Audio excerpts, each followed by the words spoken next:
Kanay di balangi. Ang katawa ko mo ba, kanang mangdaot ka.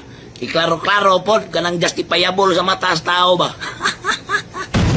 Sa video natin ngayon, kilalanin natin ang tunay na pagkatao ng alias Balangi-ngi. Isa sa mga pangalang madalas banggitin ni Oscar Dodong Bukol Jr. sa kaniyang mga Facebook Live noon. Paalala, siguraduhin tapusin ang video na ito upang maunawaan ang buong konteksto ng impormasyong ilalahad.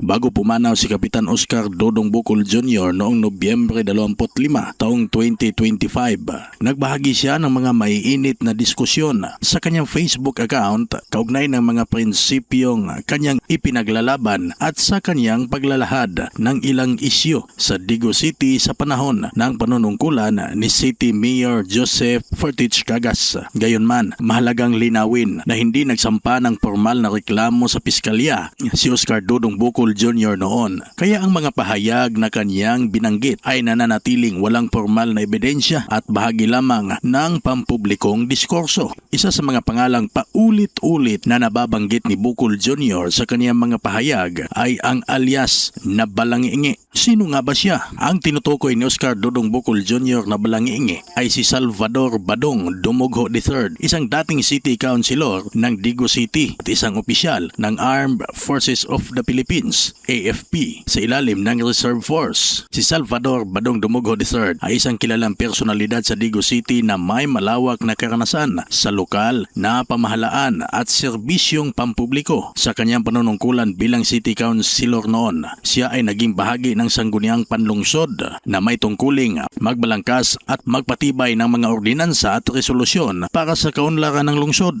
Kabilang si Dumugho sa mga sumusuporta sa mga ordinansang may kaugnay sa peace and order, regulasyon ng mga aktibidad sa komunidad at magpapatupad ng mga lokal na alituntunin upang mapanatili ang kaayusan at disiplina sa lungsod. Bukod sa kanyang political career, si Salvador Badong Dumugho III ay kabilang sa Reserve Force ng Armed Forces of the Philippines, AFP, bilang opisyal sa ilalim ng Group 6, elected officials and presidential appointees. Ang kanyang komisyon ay isinagawa alinsunod sa Circular Number 4 ng General Headquarters AFP at sa Section 44 ng Republic Act Number 7077 na nagbibigay daan sa mga dating halal na opisyal at presidential appointees na magsilbi bilang reserve officers bilang bahagi ng pambansang kahandaan at seguridad.